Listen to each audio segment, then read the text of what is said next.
তদন্ত করুক, তদন্তের পরে এক দুজনকে সন্দেহ করা হয়েছে, কথা হয়েছে আমার সাথে, এখন এগুলো বলা যাচ্ছে না।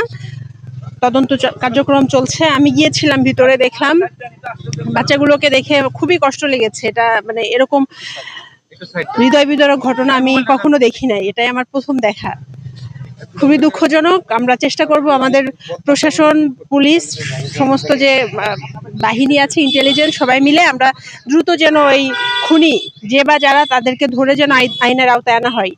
জেলা প্রশাসক স্যারও মানে অবগত আছেন বিষয়টা নিয়ে।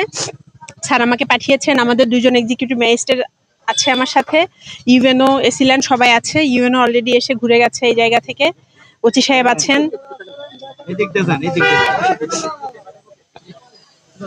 জি, আপনারা আসলে